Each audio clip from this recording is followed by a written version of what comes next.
Jy weet, dit gaan 'n interessante dag wees as jou dag met wasgoed begin. Ek het gister my klere uitgespoel, maar dit is nou winter en daai klere het nie droog geword nie, so ek het nou nie lus vir 'n nat hemp vanoggend nie.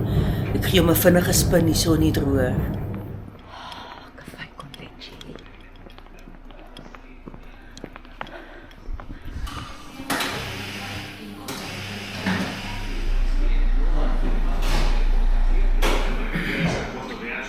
Reuse vla dingetjie en hy het nou net uit die wind uitgekom.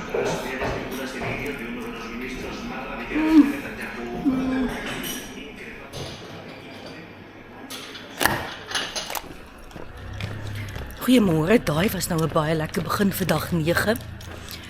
Daai se bakkery en daai goeders was nou so vars en dis nou een van daai plekke waar jy kan sien al die locals stop en dubbelparkeer hulle vinnig buite op die sypaadjie, hardloop in, koop hulle pastry vir die dag en dan hardloop hulle weer uit. Absolute juweel, ekskuus, ek soek net my pile.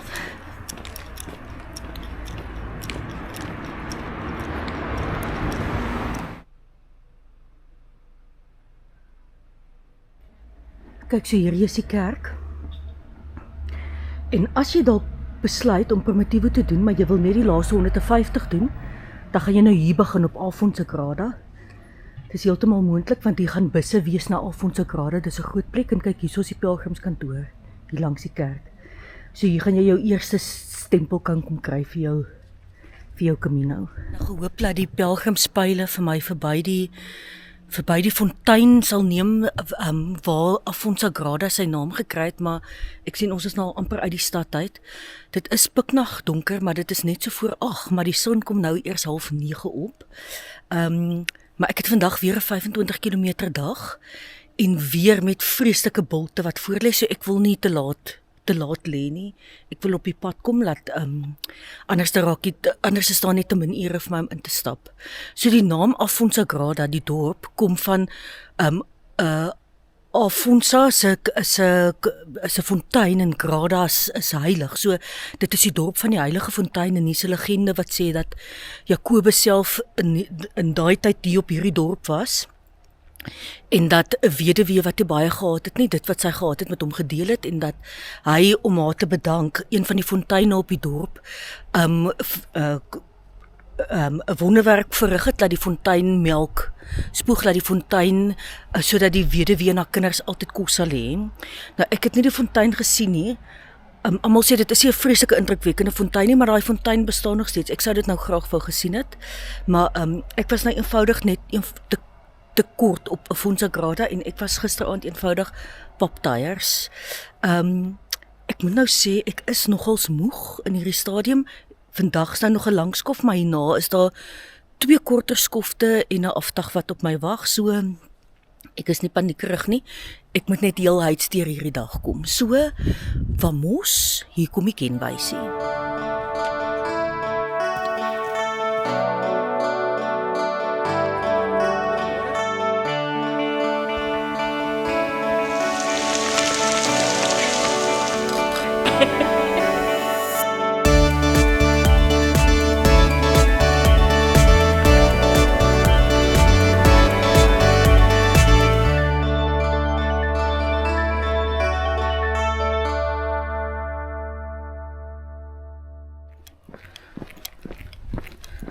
Goed, soos 'n klein bietjie eerie. Dis pikdonker, maar van hier uit die donker massa uit hoor ek klaviermusiek.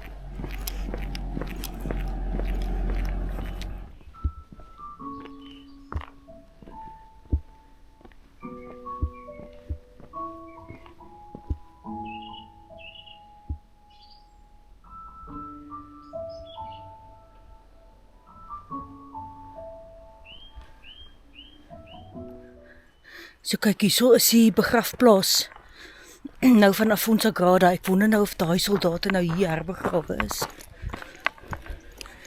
Dis nou seker 'n bietjie grillerig dat ek nou daarin belangstel.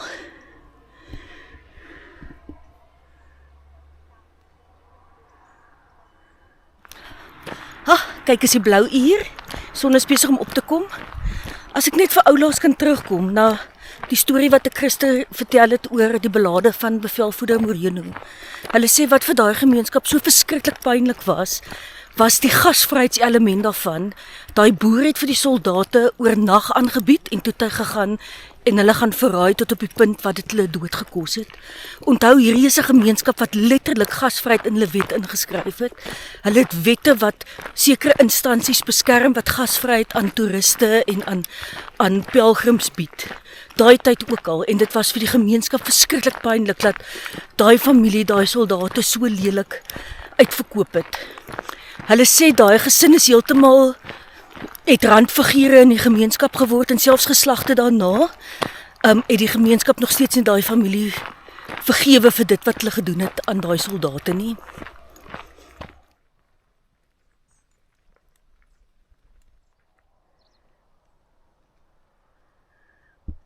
Vir ingeval jy nie verblyf gekry het op Alfonso Sagrada nie, of ingeval jy gister nog 3 kilometer oorgehad het in jou bene, daai is 'n goeie hotel wat ook pelgrimsverblyf aanbied. So hulle het ook gedeelde slaapkamers en enkel slaapkamers en 'n restaurant daar. So jy's nou so 3-4 kilometer buite Alfonso Sagrada.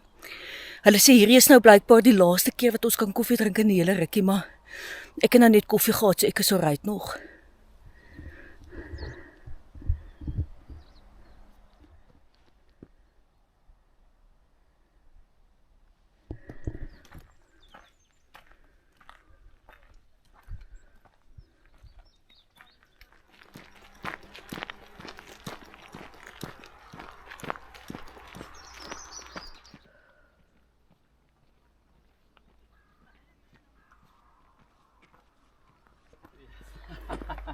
Llegamos sin aliento.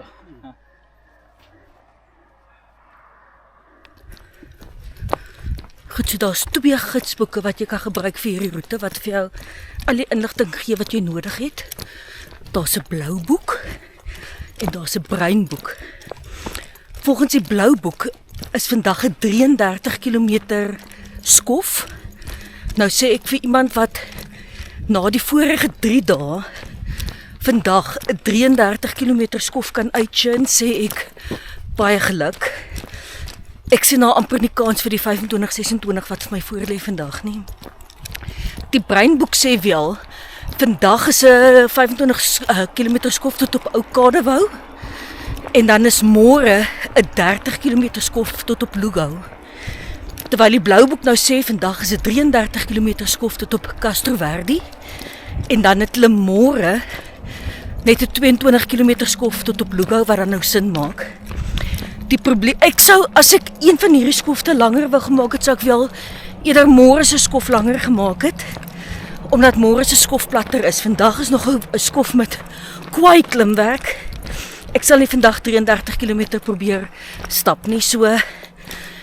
En onthou dan nou, Lugou is 'n fantastiese stad met baie om te sien. So vat 'n afdag op Lugou, anders dan gaan jy alles mis. Lugou het nog ou indrukwekkende stadsmure waarop jy kan gaan loop. Hulle het museums, ek gaan nou nie by almal uitkom nie. Maar dit is nou 'n stad waar jy 'n bietjie kan asem skep. Ek gaan natuurlik ek het op die ouend toe nou besluit, ek sien ook nie kans vir die 30 km skof nie. So ek het daai skof in 2 gedeel, maar ek gaan vir julle eers môre daarvan vertel. Wat vir my baie help op hierdie reis is dat ek my bagasie vooruitstuur, is iets wat ek altyd doen.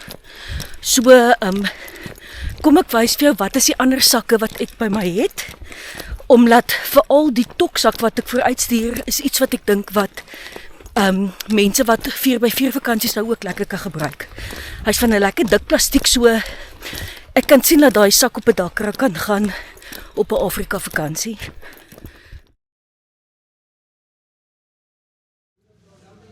Ek weet baie mense het 'n mond vol te sê daaroor oor die feit dat ek nie my eie rugsak dra nie, maar ek is heeltemal gemaklik daarmee. Ek stuur wel 'n toksak vooruit en ek gaan vir jou wys watter toksak het ek by my.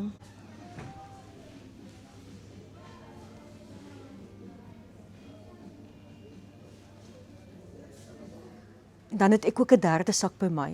Selfs al het jou rugsak wonderlike gaatjies om goeders in weg te steek, is dit nodig dat jy jou paspoort en jou geld op jou lyf moet dra. Verder het ek op hierdie Camino ook mos vir Gogga by my, wat ek verkieslik voor my lyf wil dra. Kom ek wys gou vir jou opsies. As jy in 'n klein sakkie vir jou lyf regtig net jou paspoort en jou geld en natuurlik ook jou pelgrimspaspoort by jou gaan dra, dan is so 'n sakkie van First Ascent heeltemal goed genoeg. En onthou, moonbags is weer in die mode. Ek het nou wel op hierdie Camino mos nou vir Gogga by my en ek wil vir Gogga verkieslik voor my lyf dra. So ek het op die ou end besluit op hierdie sak.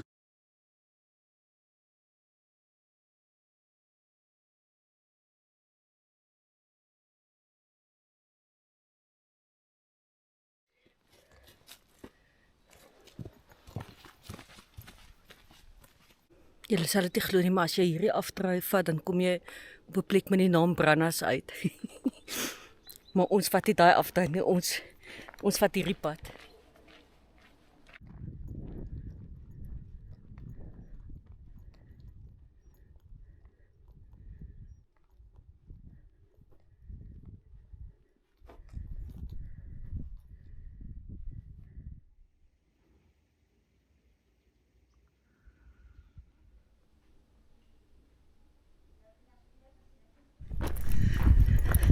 Kyk op hierdie Camino, as jy 'n windmeel sien, moet jy maar weet, hulle gaan vir jou laat klim na daai windmeel toe.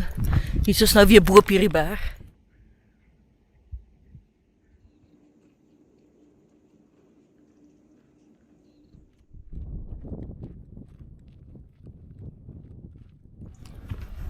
Hier is jou vriendiewaar, 'n eetplekkie.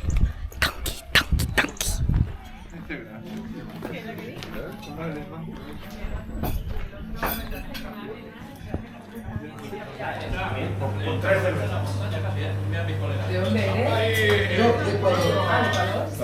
Sriracha. Sí. Mejor.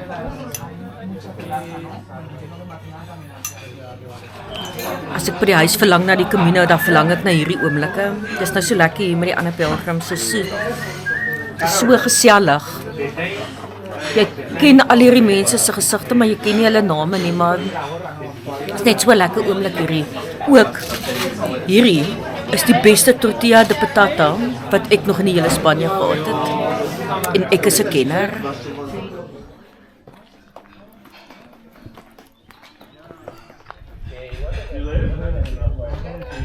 Daar staan in Spaans, die lewe word nie gemeet aan die kere wat ons asemhaal nie, die lewe word gemeet aan die kere wat ons asem weggeslaan word.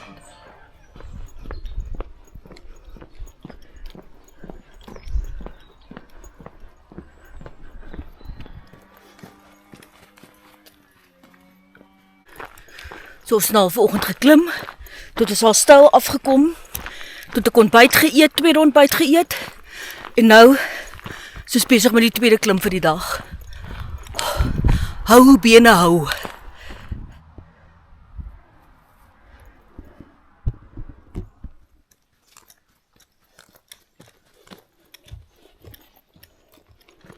Is dit nie die mooiste stappad nie? Ek gaan sy elke nou en dan bietjie op en bietjie af, maar dit is so lekker om in hierdie boomtonnels te stap. En hier is kilometer op kilometer hiervan. Vrou het vir my 'n pintjie by my Coke gegee. Ek het nie meer ver oor vir die dag nie, maar ek het nog 'n redelike klim oor, so eers 'n Coke.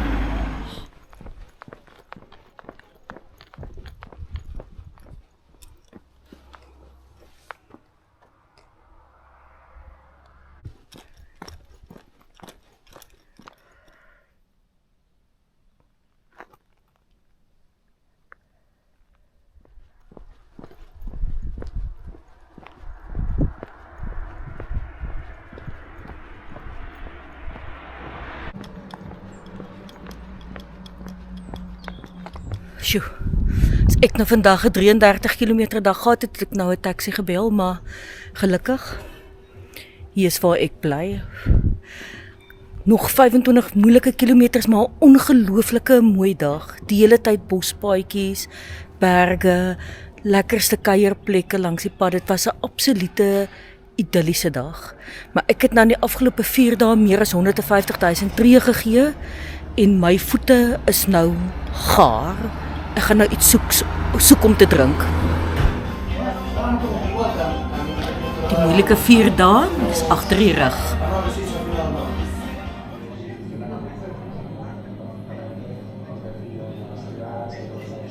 Kyk hierdie ongelooflike sonsondergang. Dit is die einde van nog 'n absolute fantastiese dag op die Camino. Hierdie is so spesiale Camino. Dit is ook die einde van die 4de dag van die 4 moeilike dae. Môre het ek 'n bietjie van 'n makliker dag, maar ek gaan vir julle môreoggend eers daarvan vertel. Ek het nou vanaand lekker geëet en toe ek klaar geëet het, wie stap in? My vriendin Patricia van Argentinië. Sy stap môre in een skof Lugao toe, maar ek sien nie kans vir 'n 30 km dag nie, maar ons gaan mekaar wel sien in Lugao want sy bly in 2 dae. Die groep saam met wie ek nou geëet het sê wel vir my daar is 'n groot fees in Lugao aan die gang en dit beteken gewoonlik dat die pelgrims min gaan slaap. Ek sê vir julle goeie nag, ek sien vir julle weer môre. Dankie Ouder Warehouse wat hierdie video reeks moontlik gemaak het. Goeie nag.